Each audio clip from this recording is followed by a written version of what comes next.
Next up, we have Daniel Macdonald. Daniel is an award-winning playwright, as well as an actor, director, and a teacher.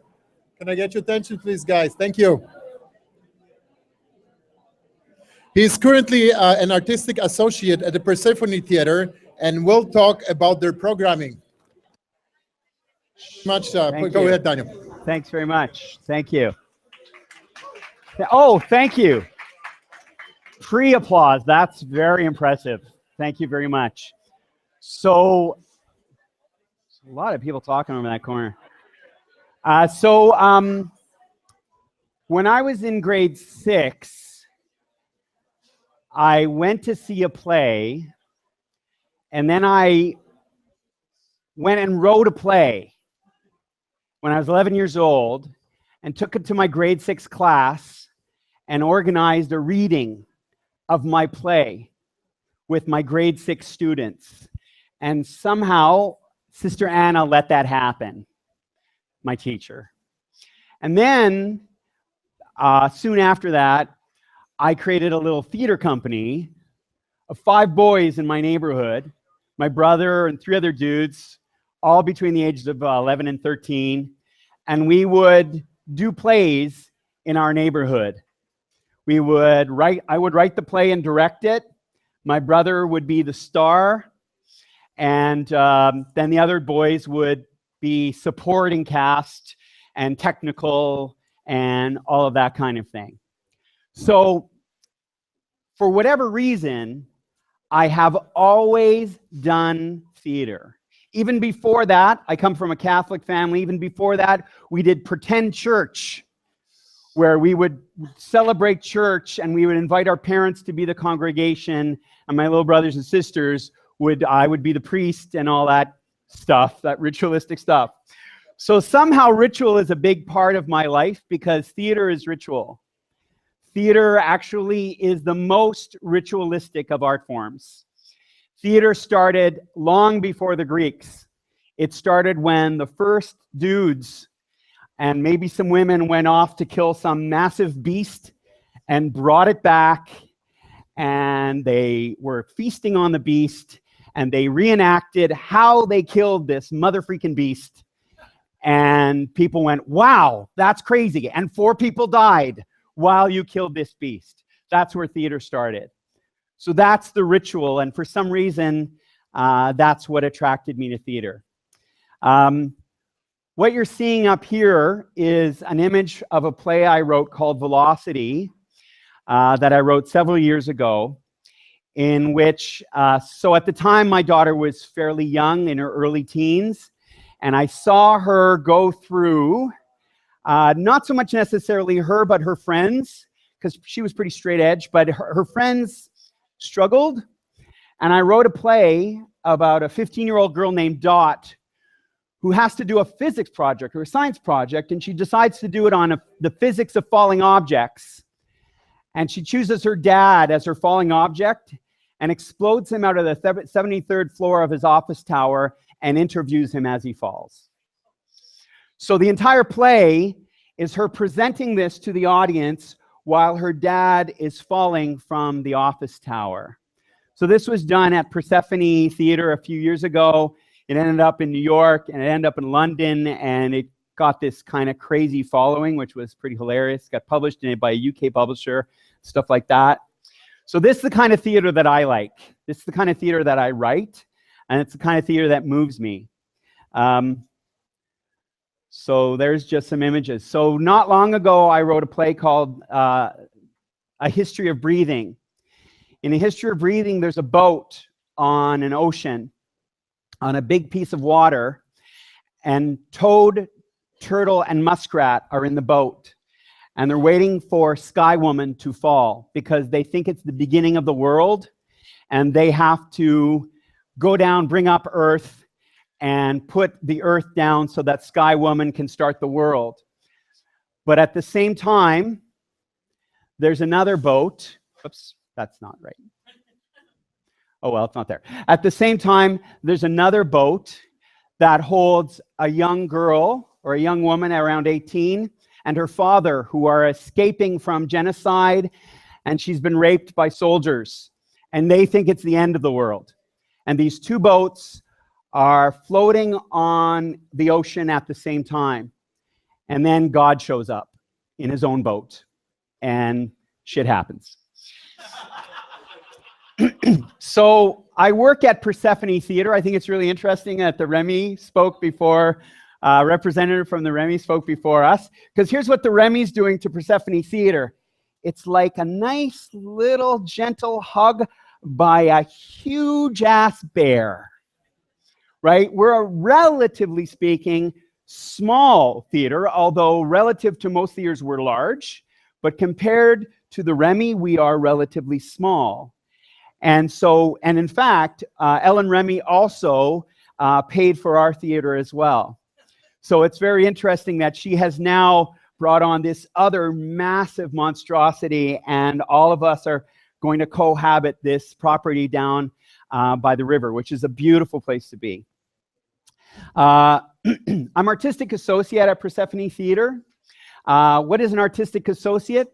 An artistic associate associates artistically with people and with art, and basically does whatever people ask him to do. That's what an artistic associate is. But I started as a playwright. As I pointed out, my first play, I was 11 years old. I have never not written, and mostly it's been in dramatic form. So at Persephone, I get to write a fair bit, and I get to create in ways that are amazing to me and in ways that have always moved me. But I wasn't always just a playwright. I'm also a former high school teacher and a university teacher, and I created a ton of work with high school kids. What are we doing for time? Okay, we're getting close. Okay. Ton of work with high school kids. So last year, we created, we have a young company at Persephone for young people ages between 14 and 19. And we bring in kids from across the city, and we create a show. So last year, once we had the show, once I had all the young people cast, they started emailing me with answers to questions that I sent them. What moves you? What do you want to do? What's the thing that pisses you off most in the world? What's going to happen to our world? All those kinds of things. And it's interesting to see the hope and the hopelessness of young people as they write about their worries and their fears. So we wrote this show called These Things I Know.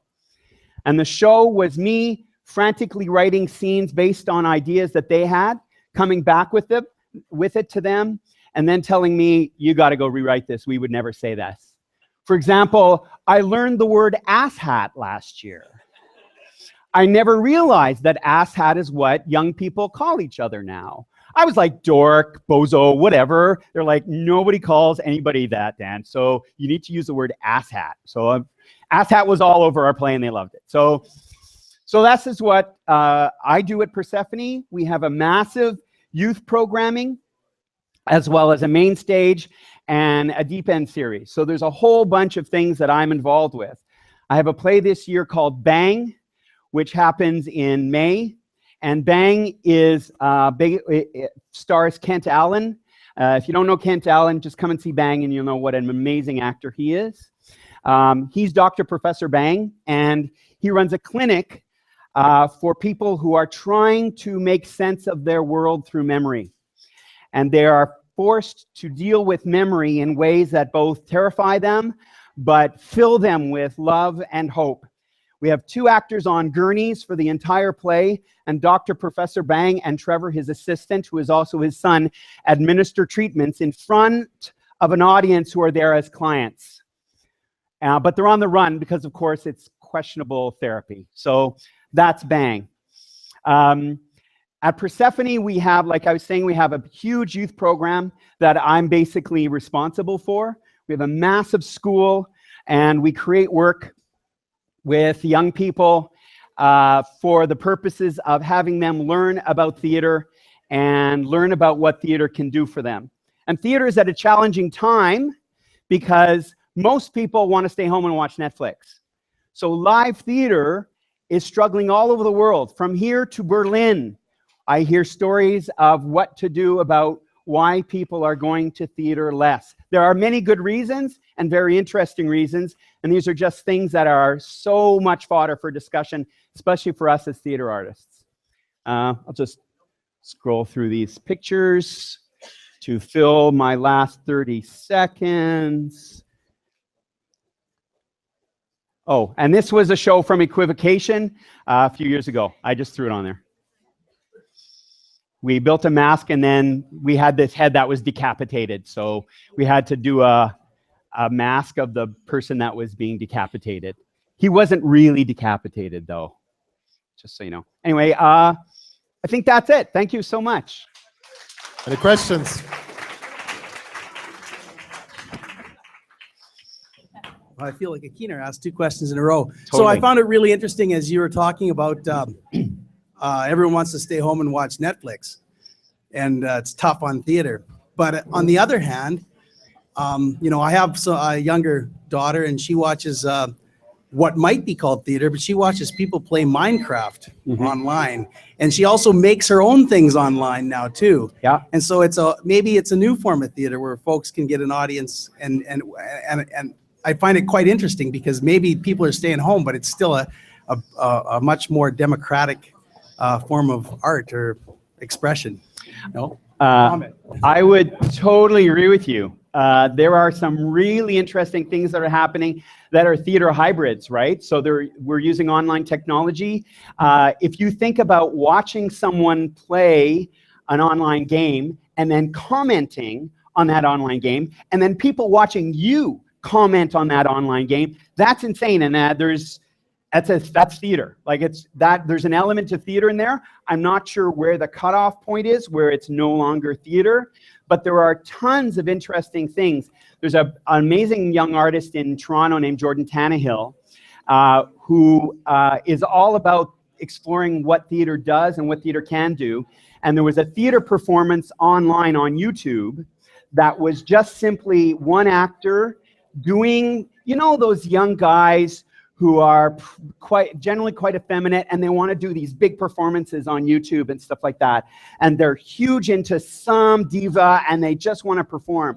Well, they created a show online on YouTube based on that idea, and people just watched it on YouTube. They advertised when it was on. It was live, and people just watched it. So they had like 100 followers a night or 100 watchers a night. That is some form of theater. I'm not sure exactly, again, where the cutoff is. The idea of community experience, us coming together in a live space, is important and interesting, like we are right now.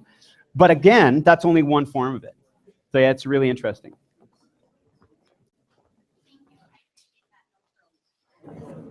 Hello there. Hello. Hello. So kind of like Brendan, I have a 13-year-old, and I'm just curious what your parents were like. How did they encourage you to find this side, to be who you are, to, you know, let you take this route? Because I find I need to know as a parent. Okay, so my dad was a philosophy prof who didn't give a rat's ass about theater. He brought me to that play that I saw. He brought me to it. So he certainly loved culture and art. But the notion that I was going to go into theater was appalling to him, because I actually took a philosophy degree, even though I could have easily taken a theater degree. My mom was trained as a nurse and then was a housewife for the rest of her life. So there was no sense. In fact, while we honored art and thought art was important and stuff like that, there was a sense that artists were someone else that was out there.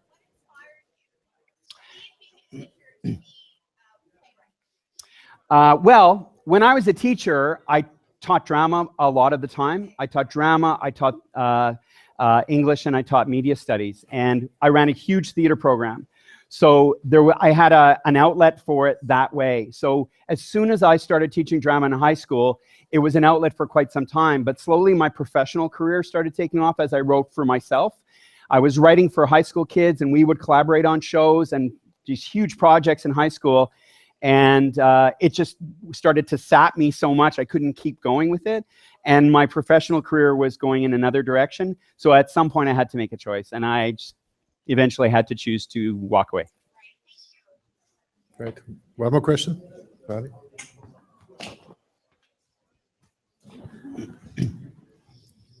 You work with kids a lot in directing.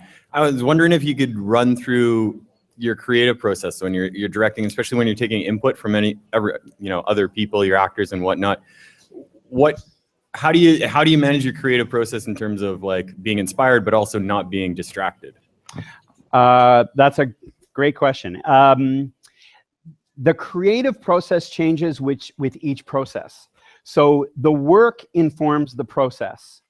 So it always changes depending on who I have, what type of project we're building, and all of that. So we make it up as we go. You make the road by walking. So we really do create a new process each time. Having said that, there are some basic things that an artist brings to the table with young people or with any artists in order to move the process forward. If you come and just talk about what are we going to do, what should we do this year, or what kind of project are we going to have, my theory is you're kind of screwed, because you'll have a million opinions for a long time. So what I bring is, in theater or in other areas, what we call assets or prompts. I will bring a story, or I will bring a prop, or I will bring a poem or something, and that will be our in. So kids respond to that, and then we depart from there. Last year, it was an image that I read about at a Toronto high school. And the image was a kid had been stabbed in the hallway of a Toronto high school, and he was laying in a hallway. And I found that image terrifying, of course, but very compelling. And I brought that image to the young people in the young company and said, this is where the play is going to start. So what do we do from here? So who are these people? Is it a kid who's been stabbed, or is it someone else? So we just built from there. They would go away in groups and come back with solutions to questions. I would write notes, and I would go away and write a scene. So the very first image, sorry. Oh, sorry, thank you. The very first image that we created was exactly this. Someone giving someone else CPR in a school hallway, and we created a chorus. We created a chorus of students who would actually speak in unison. The girl and both these girls are in red hair. This girl and this girl are the same girl. So one girl narrated what was going on while the other girl was receiving CPR. So the two of them battled each other the entire play for decision making. And so that's where the play went. I asked the kids who these people were, and they said, what if it's this? And I said, okay. So that boy ended up being her brother. And the story actually ended up revolving very much around the brother-sister relationship and how the sister was slowly destroying her life while the brother was looking on helplessly. So that's where it came from. But it literally came from one image, and that was basically that image of a girl laying in a hallway. It's a great creative process. Thank you very much. Thank you very much, Daniel.